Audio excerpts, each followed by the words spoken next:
So hello everyone, this is Ashish Vajpayee और आज बच्चों हम लोग linear equation in two variable के एमसीक्यूज़ करने जा रहे हैं। तो अगर हम लोग यहाँ पे एमसीक्यूज़ को देखें तो बहुत ज़्यादा नहीं है बच्चों, ओनली 21 क्वेश्चंस आर देयर। तो आज ही हम लोग इसको फिनिश कर देंगे, ठीक है। तो बहुत ही कम इसमें क्वेश्चंस हैं।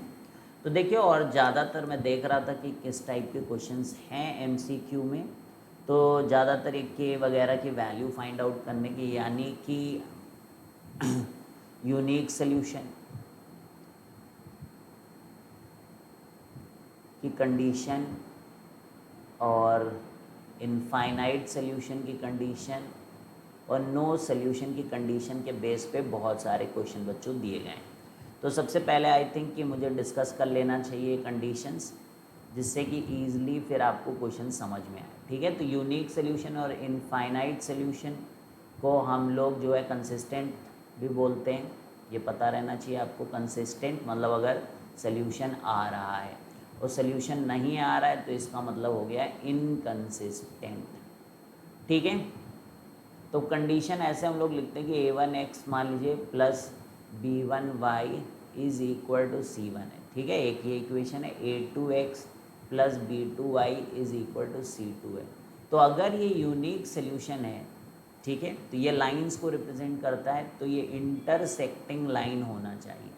अगर ये यूनिक सॉल्यूशन है तो इनको क्या होना चाहिए, इंटरसेक्टिंग लाइंस होना चाहिए, यानी कट करना चाहिए और एक जगह ही कट करेंगे फिर।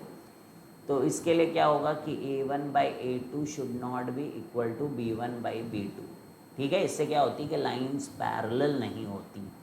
तो ये आपकी कंडीशन हो गई यूनिक सॉल्यूशन के लिए। क्लियर है। अब मान लीजिए अगर a1/a2 is equal to b1/b2 हो जाए तो ये पैरेलल लाइंस हो जाती हैं, ठीक है। लेकिन यहाँ पे c1/c2 के बराबर नहीं होना चाहिए।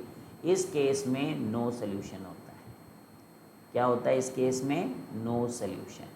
तो लाइनें कुछ इस तरीके से आपकी पैरेलल रहेंगी, कट नहीं करेंगी कभी।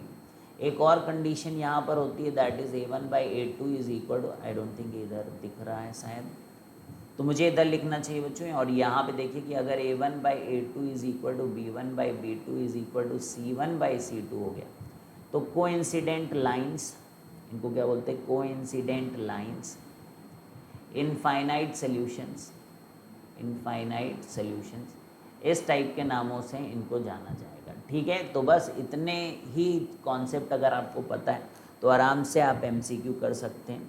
और इस चैप्टर में जब एमसीक्यू एग्ज़ाम होगा तो ये चैप्टर बहुत ही इजी होगा, इसलिए क्योंकि मोस्टली क्वेश्चन इसी कॉन्सेप्ट पे आने वाले बच्चों, ठीक है। और दूसरा जो कॉन्सेप्ट इसके अंदर होगा, जैसे कोई भी वर्ड प्रॉब्लम आएगा, क्योंकि आपके पास आंसर दिए रहेंगे तो आपको सॉल्व करने की भी ज़रूरत नहीं है बच्चों। और जैसे लीनियर इक्वेशन इनटू वेरिएबल में सॉल्व करना पड़ता है, अब जब आपके पास सोल्यूशन है ही है तो फिर आपको सॉल्व करने की ज़रूरत नहीं है, आपको बस केवल वैल्यूज़ को पुट करना होगा। इसीलिए सब क्वेश्चंस देखें।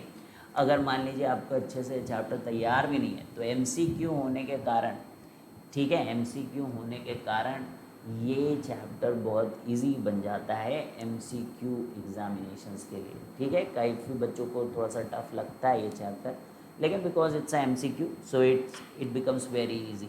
तो चलिए स्टार्ट करते हैं हम लोग क्वेश्चन नंबर 1 से। तो क्वेश्चन नंबर बोल रहा है द वैल्यू ऑफ के की वैल्यू फाइंड आउट करनी है बच्चों, for which the system of equations. तो दो इक्वेशंस आपको दी गई हैं, k x minus y is equal to 2 और दूसरी इक्वेशन है 6x minus 2y is equal to 3, और बोल रहे हैं बच्चों की यूनिक सॉल्यूशन कब होगा, यूनिक सॉल्यूशन कब होगा, ठीक है। तो अभी मैंने कंडीशन आपको बताई, ऑप्शंस भी मैं बता देता हूँ, 3 और b है नॉट इक्वल टू 3 और c है नॉट इक्वल टू 0 और d है इक्वल टू 0, ठीक है। तो यूनिक सॉल्यूशन का अगर हम पीछे जाएं बच्चों तो आप क्लियरली देखिए यूनिक सॉल्यूशन में नॉट इक्वल होता है, ठीक है। तो हम ऐसे ही बोल सकते हैं कि या तो मतलब इक्वल इक्वल का कंडीशन तो हो ही नहीं सकता, या तो b होगा या फिर c होगा, इन दोनों में से कोई होगा, ठीक है। अब देखिए हम लोगों ने क्या बोला था कि इनका जो रेशियो है वो इक्वल नहीं होना चाहिए, तो -1 और -2 के बराबर नहीं होना चाहिए। तो 2 3 जा 6, तो आप क्लियरली देख सकते हो कि k is not equal to 3, तो बी ऑप्शन यहाँ पर करेक्ट हो जाता है। ठीक है, तो आगे बढ़ते बच्चों, question number 2, the value of के। तो मोस्टली ऐसे ही हैं जिनमें के आपको पता करना है, मैं इक्वेशंस लिख दूंगा और फिर कैसे सोल्यूशन के बारे में बात कर रहे हैं वो मैं आपको बता दूंगा। तो 2x plus 3y is equal to 5 और दूसरी इक्वेशन है 4x plus k y is equal to 10 has infinite solution बच्चों, इनफाइनाइट सोल्यूशन। ठीक है, इन्फिनिटी का साइन है, हैज़ इनफाइनाइट सोल्यूशन। और यहाँ पर a की वैल्यू 1, b की वैल्यू 3, c की वैल्यू 6 और d की वैल्यू 0 है। तो अब बताइए कि कब इनफाइनाइट सोल्यूशन होगा, जब ये सारी जगह आपका जैसे 2/4 is equal to 3/k is equal to 5/10। तो ये सब क्या है, दुगना है, 2 2 जा 4, 5 2 जा, तो k की वैल्यू कितनी हो जाएगी, 6 हो जाएगी। k की वैल्यू क्या हो जाएगी, 6। तो ये सी ऑप्शन है। तो क्वेश्चन नंबर 2 का जो है सी ऑप्शन। क्लियर है। तो क्वेश्चन नंबर 3 में चलें। तो आपने देखा कि बस कंडीशन ही तो लगा रहे हैं हम लोग, इनफाइनाइट की ये कंडीशन थी हम लोगों ने लिखा था और नो सोल्यूशन की ये कंडीशन थी, वो कंडीशन लगाई और फटाफट आंसर पाइए। फिर से वही द वैल्यू ऑफ के आपको निकालनी है एंड इक्वेशंस जो गिवन है they are x plus 2y minus 3 is equal to 0 और 5x plus k y plus 7 is equal to 0 दिया गया है, हैज़ नो सोल्यूशन। तो नो सोल्यूशन के केस में क्या होता है कि ये दोनों इक्वल होना चाहिए इनका रेशियो। तो 1/5 इज इक्वल टू 2/k, इनका रेशियो तो है ही नहीं इक्वल, क्योंकि आप खुद ही देखो पहले वाले से नहीं मैच कर रहा है। तो k की वैल्यू कितनी होगी, बोलो 10। ठीक है, k की वैल्यू कितनी हो जाएगी, कौन सा क्वेश्चन था, हाँ थर्ड, तो 10 हो जाएगा। तो ऑप्शन ए दिया गया है आपको 10, ऑप्शन ए। चलें भाई आगे बढ़े हम लोग क्वेश्चन नंबर 4 बच्चों। Question number 4, the value of k for which the system of equations has a non zero solution. तो 3x plus 5y is equal to 0 and kx plus 10y is equal to 0 has a non-zero solution. So value of k for which the system of equation has a non-zero solution. अब यहाँ पे देखिए 3k और 5 10।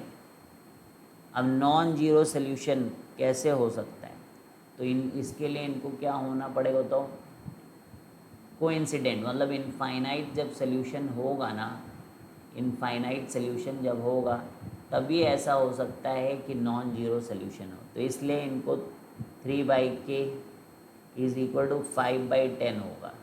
ठीक है, तो k की value कितनी आएगी, 6।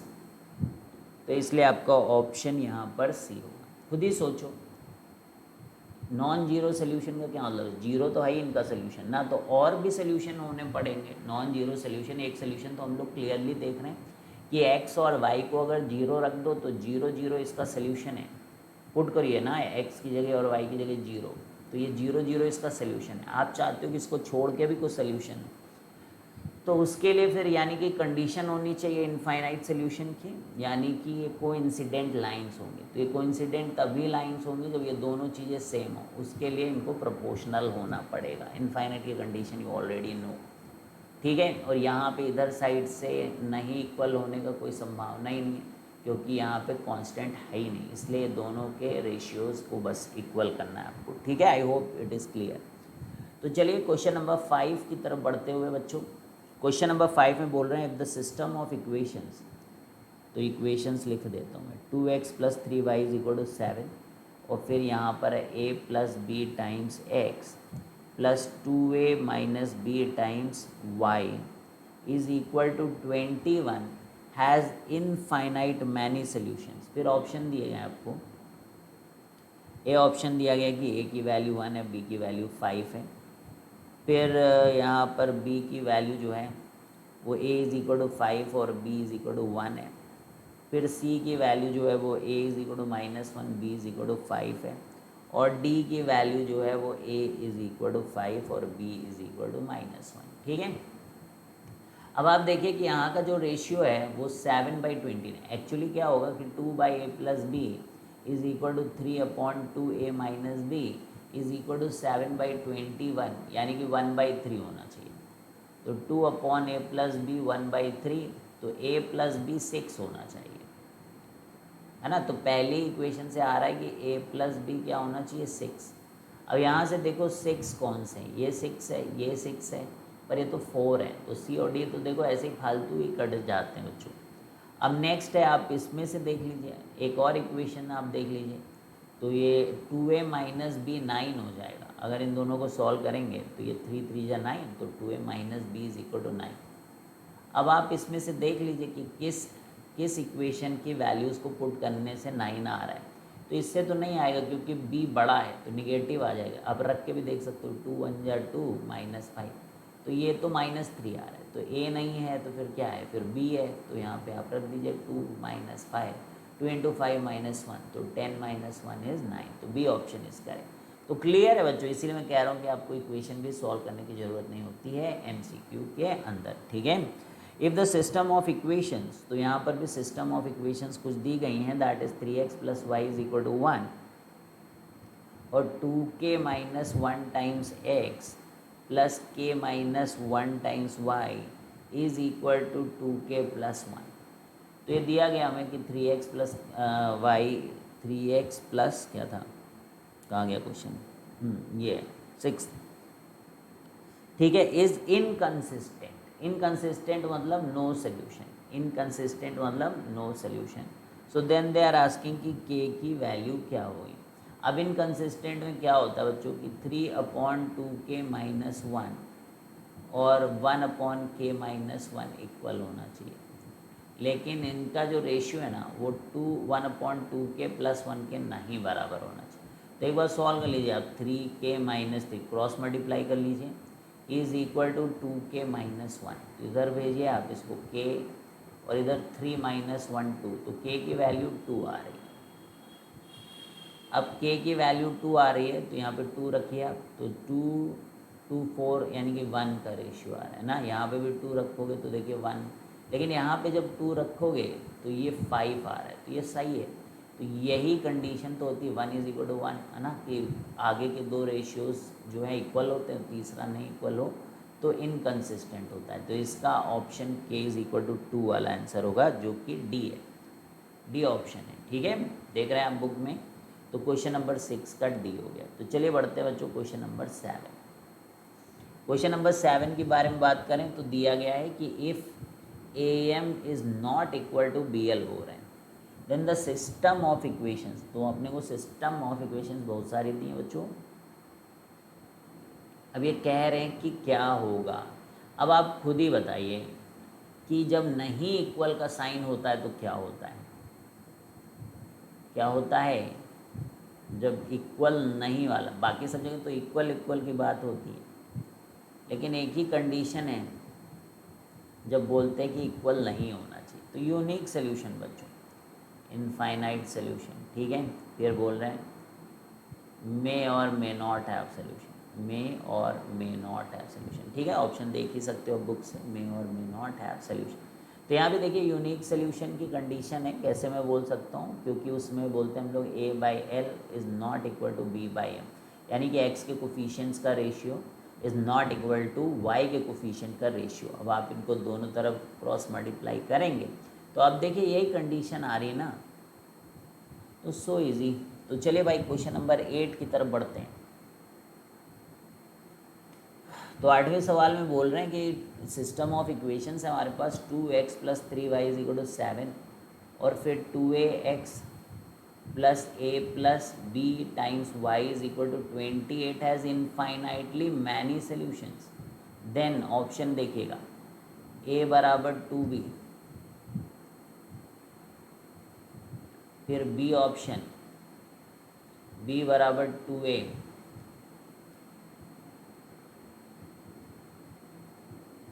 a + 2b is equal to 0, फिर d is 2a + b is equal to 0, ठीक है।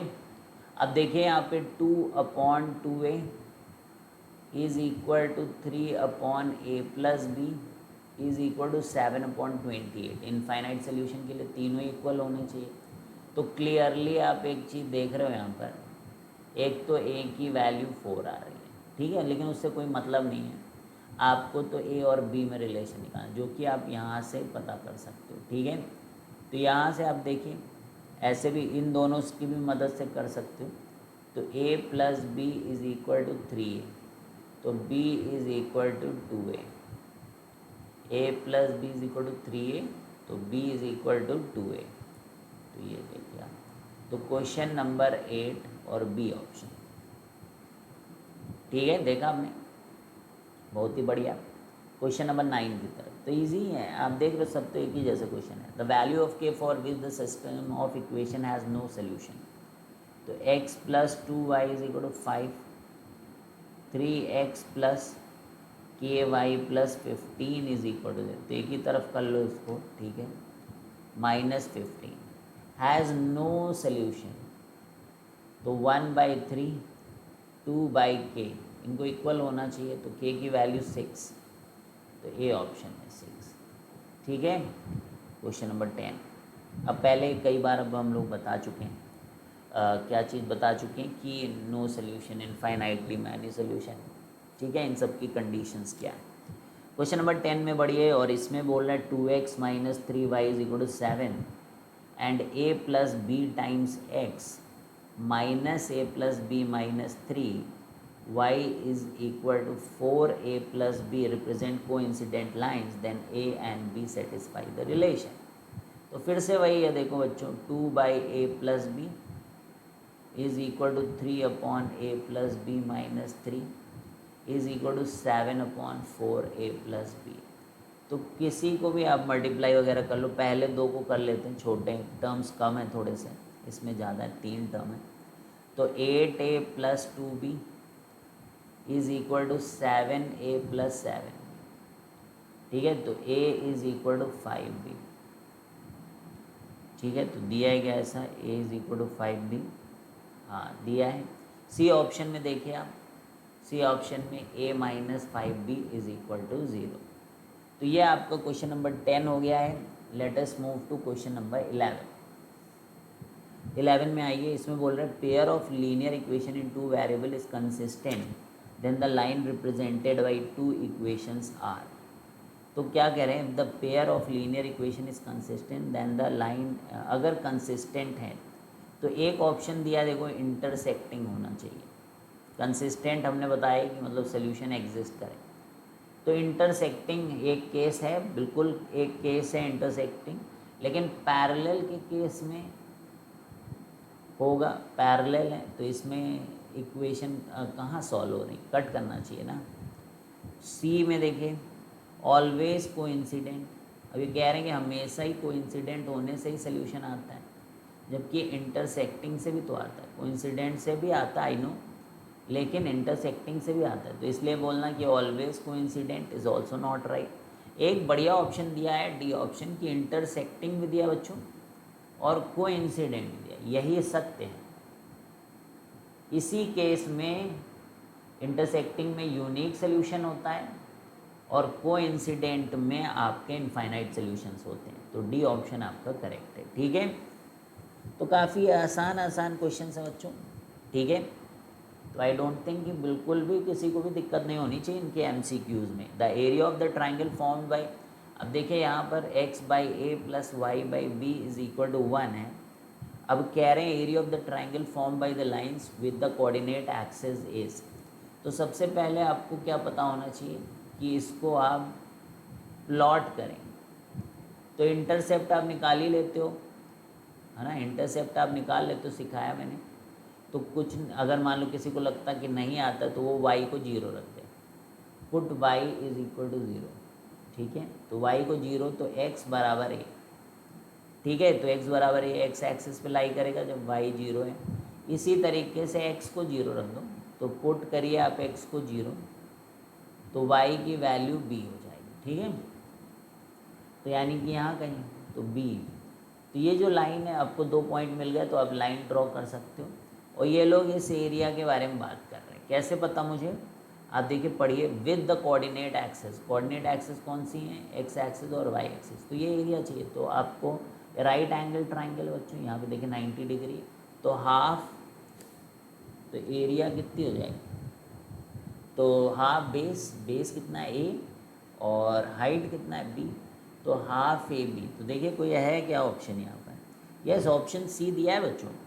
ऑप्शन सी आपके लिए, बस आपके लिए दिया गया है, जिससे कि आपका क्वेश्चन सही हो जाए। तो चलिए हम लोग बढ़ते हैं बच्चों क्वेश्चन नंबर 13 की तरफ। तो यू मस्ट बी फाइंडिंग कि कुछ भी दिमाग में दर्द नहीं हो रहा है इसको करने में ना, काफ़ी आसान सा लग रहा है पेपर।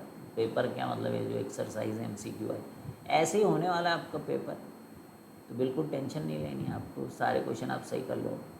y बराबर x लाइन दिया है इन्होंने, तो area of the triangle form bye y बराबर x बराबर 6, x बराबर 6 एंड y बराबर 0। तो एक तो x बराबर 6 लाइन है और एक y बराबर 0, यानी कि x एक्सिस है, और ये y बराबर 6 है। अच्छा, ये y बराबर 6 है तो y बराबर x का मतलब होता है कि y और x बराबर होंगे, तो इसका पॉइंट हो गया 6 कॉमन। तो यानी कि इसकी जो हाइट है वो 6 है और इसका जो बेस है वो भी 6 है, और एरिया ऑफ ट्राइंगल पूछ रहे हैं। तो आप बेस इंटू हाइट बच्चों, तो 18 है। तो देखिए जरा 18 कहीं है ऑप्शन में? यस, ऑप्शन बी है बच्चों। तो बहुत ही बढ़िया, ऑप्शन बी यहाँ पर करेक्ट हो चुका है। चलिए क्वेश्चन नंबर 14 की तरफ बढ़ते हुए, दौड़ते हुए। तो क्वेश्चन नंबर 14 कह रहा है, if the system of equations 2x + 3y = 5 and 4x + 6y = 10। अरे के 4x + ky = 10 हैज़ इट। तो मैंने दे ही दिया आंसर, मतलब 2 4 5 10 और 3 2 जा 6, तो के की वैल्यू 6 यार, मतलब क्या है। इनफाइनाइट के केस में तीनों का रेशियो इक्वल होता है। अब बहुत मतलब ये लोग सेम क्वेश्चन कॉपी पेस्ट मार मार के, ठीक है, वो कर रहे हैं भाई। In the system of equation they should make question थोड़ा तो मतलब अलग हो, है ना, वही क्वेश्चन। तो 6x + 2y = 7। तो ये इनमें नो सोल्यूशन है। नो सोल्यूशन कब होता है? ये तो जो दोनों की वैल्यूज़ का रेशियो बराबर होता है। k/6 = -5/2, तो ये 3, तो k की वैल्यू -15। ऑप्शन डी है बच्चों, ऑप्शन डी देख लीजिए आप, ठीक है।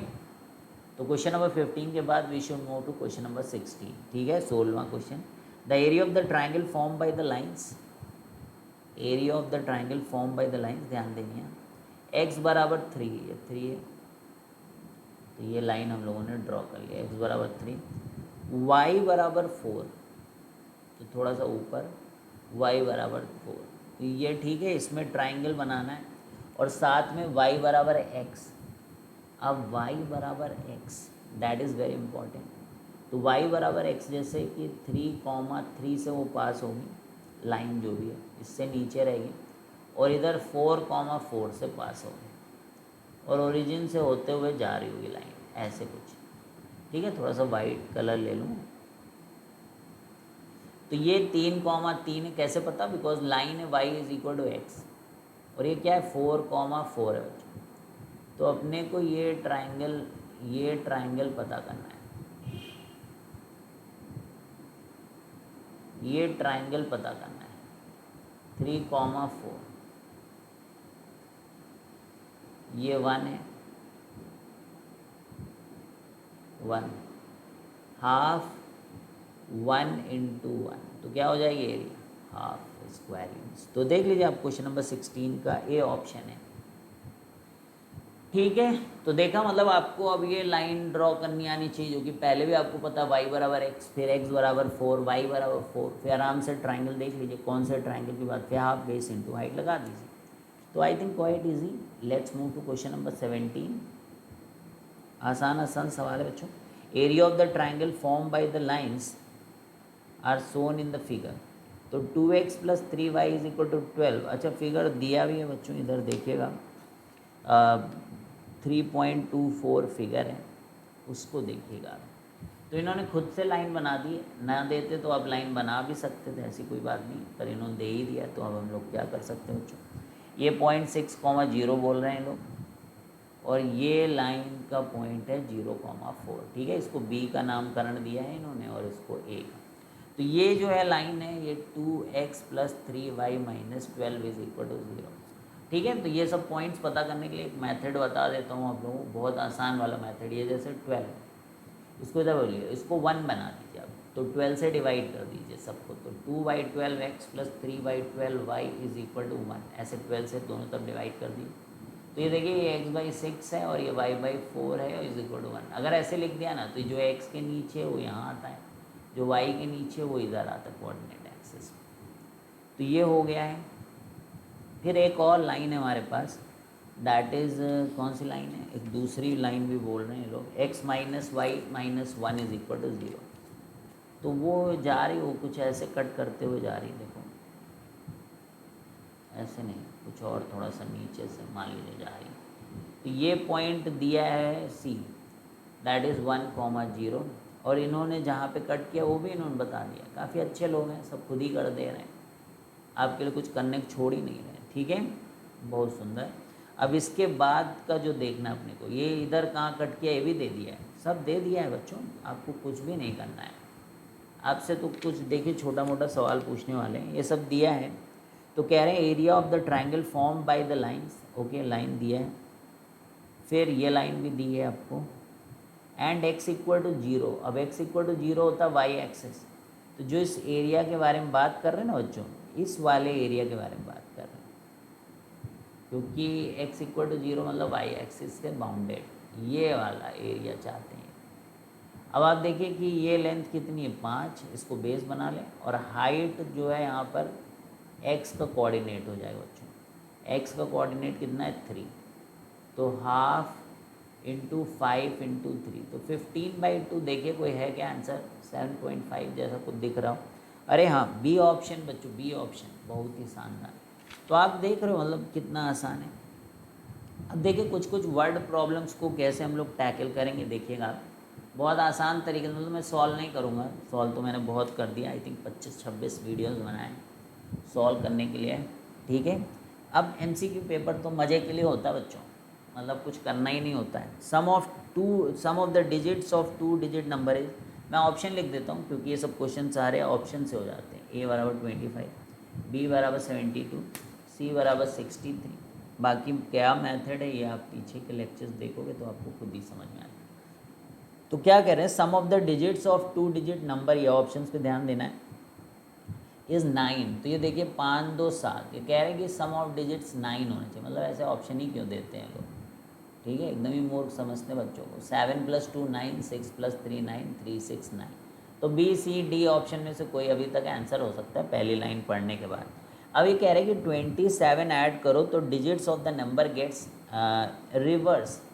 अब इन नंबर्स में 27 ऐड करिए आप, तो जो है डिजिट्स रिवर्स हो जाती हैं। अब देखिए आप ऐड कर रहे हैं, अब सोचिए इसका डिजिट रिवर्स होकर 27 होगा। अब कुछ नंबर ऐड करने से यानी कि 27 ऐड करो, 27 आएगा क्या, कम थोड़ी ना होगा यार। 63 में 27 ऐड करो, कह रहे हैं कि 36 आ जाएगा। पॉसिबल है, सोचिए पॉसिबल है। तो बी और सी नहीं है पॉसिबल। अब यहाँ पर 36 में 27 ऐड करने से क्या 63 आएगा, देखिए 7 6 13 आ गया, 4 2 6, तो डी ऑप्शन करेक्ट। तो ये मतलब ये हो जाता है जब वर्ड प्रॉब्लम्स आते हैं, तो क्योंकि आपके पास ऑप्शन रहते हैं तो आप ऐसे ही एलिमिनेट करके जल्दी से क्वेश्चन कर सकते हैं बिना बुद्धि लगाए। ठीक है, अब ये कह रहे कि अगर x बराबर a और y बराबर b सोल्यूशन है कुछ इक्वेशन के, that is x minus y is equal to 2 and x plus y is equal to 4, then the values of a. अब ये बताइए कितना आसान है, दोनों ऐड कर लो। 2x इज इक्वल टू 6, तो x बराबर 3। अब x बराबर 3 तो 3 minus y is equal to 2, तो y बराबर 1। तो अब देखिए आप, यानी कि x बराबर 3 और y बराबर 1, तो a की वैल्यू 3 है और b की वैल्यू 1 है। a की वैल्यू 3 है और b की वैल्यू 1 है। ठीक है, तो 19 का ए ऑप्शन यहाँ पर करेक्ट है, ए ऑप्शन देख लीजिएगा आप। अब चलिए बढ़ते हैं हम लोग क्वेश्चन नंबर 20 की तरफ। क्वेश्चन नंबर 20 की तरफ, फॉर व्हाट वैल्यू ऑफ के do the equation represent coincident lines. अब फिर से ये लोग वही पुराने क्वेश्चंस में आ गए हैं, कोइंसिडेंट लाइन ये वे, क्वेश्चन ही नहीं इनके पास, क्या पूछें बेचारे। MCQ में पूछने के लिए लाचार हो जाते हैं लोग। ठीक है, तो ये तो आपका फ़ायदा, आपका पेपर MCQ हो रहा है बच्चों। 3/6 is equal to 1/k is equal to 8/16। तो के की वैल्यू 2 होनी चाहिए। रेशियो आप देख रहे हो 1/2 1/2, के क्या होना चाहिए, कोई भी बता सकता है, के की वैल्यू 2 होनी चाहिए। ऑप्शन सी में आपको दिया गया। ठीक है भाई, और इसी के साथ आखिरी क्वेश्चन, क्वेश्चन नंबर 21। अरुणा है कोई, उनके पास 1 रुपये के कॉइन है बच्चों। 1 रुपये ढंग से बना सकते क्या हम लोग, 1 रुपये का कॉइन है, ठीक है,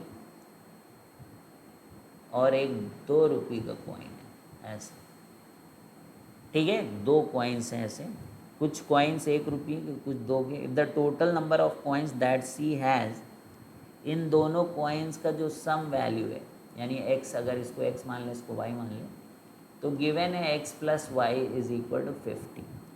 and the amount of money, amount of money कितना होता है कि भाई x है तो ये x हो जाएगा और 2y। Amount of money is 75। तो पूछ रहे हैं कि नंबर ऑफ 1 एंड 2। अब बहुत मतलब आसान है, पर सॉल्व करना भी बहुत आसान है, बस सब्ट्रैक्ट कर दो तो y की वैल्यू 25 आ जाएगी। तो y की वैल्यू 25, तो x की वैल्यू कितनी हो जाएगी, 50 थे शायद, 75, ठीक है। तो x भी 25, ठीक है, तो x भी क्योंकि x प्लस वाई 50। अब देख लो 1 रुपये 25 और 2 रुपये 25, तो 2 इंटू 25, तो 75 आ रहा है आपका।